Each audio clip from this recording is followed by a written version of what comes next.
दोस्तों, हम अपने घर के पूजा घर में पूजा पाठ करते हैं और मूर्ति आदि रखते हैं। दोस्तों, मूर्ति का क्या महत्व होता है, आज हम आपको इस वीडियो के माध्यम से बताने वाले हैं। जिस घर के पूजा घर में एक साथ ये दो मूर्तियां होती हैं, वहां पर बनता है राजयोग और दुनिया आपके कदमों में आ जाती है। कहने का तात्पर्य यह है कि आपको सर्व सुख प्राप्त हो जाता है, जिसकी आपने कल्पना की है, जिसकी आपने मनोकामना मांगी है। दोस्तों, घर के पूजा घर में हम पूजा करते हैं, पूजा पाठ करते हैं और पूजा पाठ के माध्यम से कुछ चीजें देखने और मनाने आदि का प्रयत्न करते हैं, ताकि हमें उस पूजा का फल प्राप्त हो जाए और हम उसी अनुरूप घर के अंदर मूर्ति आदि लगवाते हैं, ताकि हम उन देवी देवताओं का सुंदर मुख देख सकें और उनका आशीर्वाद प्राप्त कर सकें। लेकिन दोस्तों, अगर हम अपने घर के पूजा घर में इन मूर्तियों के साथ अन्य मूर्तियां भी रखते हैं, तो निश्चित तौर पर हमारी किस्मत बदल जाती है और देखते ही देखते हमारे जीवन के अंदर की सारी कंगाली समाप्त होने लगती है। आगे बढ़ने से पहले अभी तक आपने हमारे चैनल को सब्सक्राइब नहीं किया है, तो इस चैनल को सब्सक्राइब करके बेल आइकन जरूर दबाइएगा। सच्चे दिल से कमेंट बॉक्स में लिखें, हर हर महादेव, ओम नमः शिवाय, जय शिव शंभू। दोस्तों, बात करते हैं उन मूर्तियों के बारे में कि आखिर कौन सी दो मूर्तियां एक साथ में आपको रखनी चाहिए, ताकि उसका सच्चा सर्व सुख आपको प्राप्त हो सके। और सबसे पहले अगर हम किसी मूर्ति की बात करें, तो दोस्तों, अगर आप श्री कृष्ण के भक्त हैं और बाल गोपाल की मूर्ति रखते हैं, तब आपको भगवान श्री कृष्ण के साथ माता रानी राधा जी की मूर्ति भी आपको जरूर रखनी चाहिए। दोस्तों, यह भगवान कृष्ण की अगर आपके घर में तस्वीर है, तो उसके साथ राधा जी की भी तस्वीर संयुक्त जोड़े के रूप में आपको लेकर आनी चाहिए। दोस्तों, ये प्रेम और एकता की एक ऐसी अनोखी मिसाल है कि जिस घर में इन दोनों की तस्वीरें होती हैं, तो समझ लीजिए उस घर के अंदर किसी भी प्रकार का गृह कलेश नहीं होता है। दोस्तों, पति पत्नी और परिवार जनों के बीच परस्पर प्रेम रहता है और घर में धन धान्य में अपने आप ही वृद्धि होती है। इसीलिए यह जरूरी माना गया है, अगर आप भी इन मूर्तियों को रखते हैं, तो निश्चित तौर पर आपके जीवन में अपने आप ही फायदा प्राप्त हो जाएगा। दोस्तों, कई लोग अपने घर में माता लक्ष्मी की पूजा करते हैं, तो सोचते हैं कि भगवान विष्णु की भी पूजा करें या ना करें, या फिर उनकी मूर्ति साथ में रखें या ना रखें। दोस्तों, हमेशा भगवान श्री विष्णु जी और माता लक्ष्मी की पूजा आपको एक साथ करनी चाहिए। दोस्तों, देवादिदेव महादेव, भगवान विष्णु और भगवान ब्रह्मा जी, तीनों ही देवताओं को सर्वशक्तिमान देवता माना गया है और त्रिदेवों में भगवान विष्णु जी को पूजा जाता है। तो अगर आप अपने घर के पूजा घर में लक्ष्मी नारायण जी की संयुक्त रूप में पूजा करते हैं, तो निश्चित तौर पर आपके घर में दिन दुगनी रात चौगनी वृद्धि देखने को मिलती है। दोस्तों, इसीलिए आप भगवान विष्णु जी के साथ माता लक्ष्मी जी की पूजा करें। अगर माता लक्ष्मी की अकेली तस्वीर है, तो आपको उनके बाएं तरफ भगवान श्री गणेश और भगवान श्री कुबेर जी की मूर्ति या तस्वीर अपने घर के मंदिर में जरूर लगानी चाहिए। अगर आप माता लक्ष्मी जी के बाएं तरफ भगवान श्री गणेश जी की मूर्ति लगाते हैं या तस्वीर लगाते हैं, तो आपको निश्चित तौर पर लाभ प्राप्त होता है और देखते ही देखते आपके जीवन के अंदर की कंगाली समाप्त होने लगती है और धन प्राप्ति के लिए आपको लक्ष्मी गणेश जी की संयुक्त रूप से पूजा करनी चाहिए। माना जाता है माता लक्ष्मी धन देती है, तो भगवान श्री गणेश रिद्धि सिद्धि का भंडार और वृद्धि का विकास करते हैं।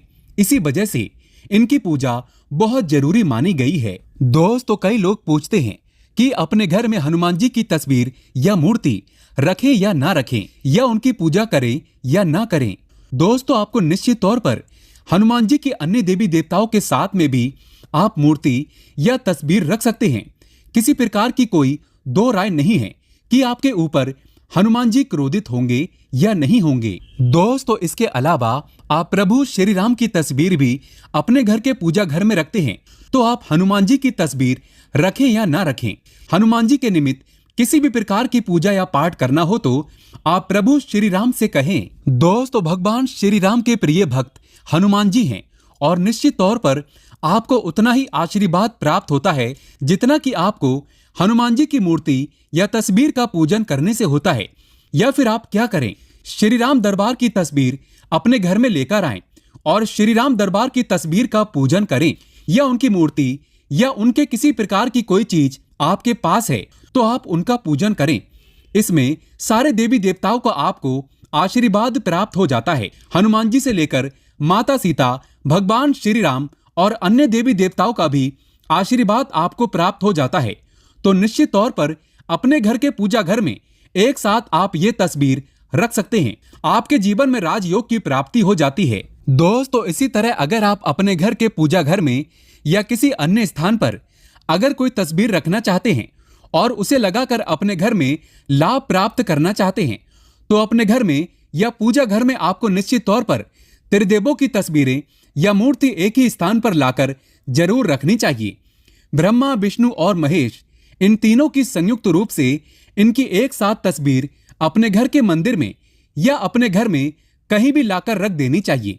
माना जाता है कि इन तीनों देवताओं के एक साथ दर्शन करने मात्र से हमारे बड़े से बड़े विघ्न और बड़े से बड़े कष्ट ऐसे ही समाप्त हो जाते हैं। इसी वजह से इन तीनों की एक साथ में तस्वीर या मूर्ति लाकर आपको पूजा जरूर करनी चाहिए। दोस्तों अब बात करते हैं कि कुछ ऐसी तस्वीरें होती हैं या ऐसी मूर्तियां होती हैं जिनको आपको अपने घर के पूजा घर में स्थान ही नहीं देना चाहिए। अगर आपने इन तस्वीर या मूर्ति को अपने घर के पूजा घर में स्थान दिया है तो समझ लीजिए कि आपको कंगाली का सामना करना पड़ेगा या फिर देवी देवताओं के क्रोध का सामना करना पड़ेगा। दोस्तों और एक बात बता दें कि मंदिर में कभी भी विषम संख्या में गणेश जी की मूर्तियां न रखें, जैसे कि 1, 3 या 5 ऐसे रखना अशुभ माना जाता है।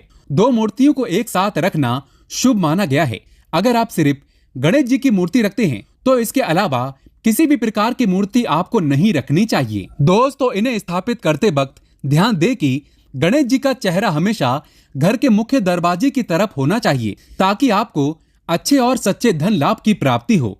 और इस बात का ध्यान रखें कि घर में अंगूठे से बड़े आकार का शिवलिंग आपको भूल कर भी नहीं रखना चाहिए। हमेशा एक छोटा सा शिवलिंग रखें और इससे ज्यादा शिवलिंग आपको नहीं रखना चाहिए। दोस्तों वैसे तो आपको अपने घर में शिवलिंग रखना ही नहीं चाहिए। उसके बाद भी अगर आप रखते हैं तो अंगूठे के आकार से बड़ा शिवलिंग आपको नहीं रखना चाहिए। आप छोटा शिवलिंग रख दें और ध्यान रखें कि एक से ज्यादा शिवलिंग आपको भूल कर भी नहीं रखने हैं। घर में अगर आप शिवलिंग रखते हैं तो शिवलिंग के ऊपर आपको तुलसी भूल कर भी अर्पित नहीं करना चाहिए। अगर आपने शिवलिंग रख लिया है और उस पर तुलसी अर्पण कर दी है तो देवी देवताओं के क्रोध का आपको सामना करना पड़ेगा। दोस्तों मंदिर में हमेशा अगर आप हनुमान जी की तस्वीर रखना चाहते हैं, आप हनुमान जी के अनन्य भक्त हैं तो बैठे हुए हनुमान जी की मूर्ति ही रखें। बजरंगबली रुद्र भगवान शिव के अवतार हैं, इसीलिए उनकी भी शिवलिंग की तरह ही मूर्ति रखें। साथ ही जो पति पत्नी होते हैं, वैवाहिक जीवन आपने नया स्टार्ट किया है तो हनुमान जी की मूर्ति या तस्वीर अपने कमरे में, अपने बेडरूम में आपको भूल कर भी नहीं रखनी चाहिए। अन्यथा आपको आपके जीवन में कई प्रकार के दोषों का सामना करना पड़ता है। दोस्तों हनुमान जी ब्रह्मचारी हैं तो इस बात का आपको ध्यान रखना चाहिए। दोस्तों राधा कृष्ण की मूर्तियां अगर आप जैसे अपने शयन कक्ष में सोते हैं और वो आपके बेड के सामने की तरफ रखी है कि जैसे कि आप सुबह उठें और आपको उठते ही पहले उनके दर्शन हो जाएं, तो समझ लीजिए कि आपका जीवन माला माल होने वाला है। किसी भी प्रकार का कोई दुख, धन की चिंता आपके जीवन में नहीं रहेगी। दोस्तों इसी तरह अगर माता दुर्गा की तस्वीर आप अपने घर में लेकर आना चाहते हैं और चाहते हैं कि माता दुर्गा की तस्वीर के माध्यम से आप अपने जीवन में समृद्धि देखें तो दोस्तों भूलकर भी आपको माता दुर्गा की क्रोधित अवस्था की तस्वीर, जैसे कि महाकाली की तस्वीर या फिर महिषासुर का वध करते हुए या क्रोधित अवस्था में माता लक्ष्मी की, माता दुर्गा की तस्वीर लाकर आपको उनकी पूजा नहीं करनी चाहिए। दोस्तों हमेशा शांत और सुंदर मुख वाली तस्वीर ही अपने घर के अंदर लाकर पूजा करनी चाहिए। बहुत ही शुभ और मंगलकारी माना जाता है। दोस्तों इस बात का ध्यान रखें कि अगर आप अपने घर में मूर्तियां रखते हैं तो आपको इनको भूल कर भी टूटे हुए चावल नहीं चढ़ाने चाहिए। बेहतर होगा कि आप हल्दी में चावल को पीला करके ही वो चावल चढ़ाएं, लेकिन टूटे हुए चावल आपको भूल कर भी माता लक्ष्मी को या अपने घर में देवी देवता को नहीं चढ़ाने चाहिए। दोस्तों इसी तरह इस बात का भी ध्यान रखें कि अपने घर के मृत परिजनों या पूर्वजों को मंदिर में स्थापित न करें। ऐसा करना अशुभ माना जाता है और अगर आप ऐसा लगातार कर रहे हैं तो निश्चित तौर पर आपके परिवार के ऊपर दोष लग सकता है और पितरों का भी दोष लग सकता है। पितरों की पूजा एक अलग स्थान पर की जाती है, घर के मंदिर में उनको स्थापित नहीं किया जाता है। दोस्तों, इसी तरह भगवान भैरव की तस्वीर या भगवान शनिदेव की, राहु केतु की इस प्रकार की तस्वीरें अपने घर में ही नहीं लेनी चाहिए। प्रतीकात्मक रूप से आप घर के पानी रखने के स्थान पर उनकी पूजा कर सकते हैं, क्योंकि इनकी साधना तंत्र मंत्र और विशेष महत्व द्वारा की जाती है। घर के अंदर आप ऐसे ही इनकी पूजा पाठ आप नहीं कर सकते हैं। इनकी पूजा पाठ में अगर किसी प्रकार की कमी रह जाती है तो उनको बहुत ज्यादा क्रोध आ जाता है। इनके क्रोध का आपको सामना करना पड़ता है। इसी वजह से आपको इस प्रकार की तस्वीरें या मूर्तियां अपने घर के अंदर नहीं रखना चाहिए। और जो पहले हमने आपको बताया उस प्रकार की तस्वीरें तो निश्चित तौर पर आप रखकर अपने जीवन में फायदा प्राप्त कर सकते हैं। दोस्तों, अगर आप भगवान शिव से प्यार करते हैं तो कमेंट बॉक्स में लिखें हर हर महादेव, ओम नमः शिवाय, जय शिव शंकर। एक लाइक तो बनता है।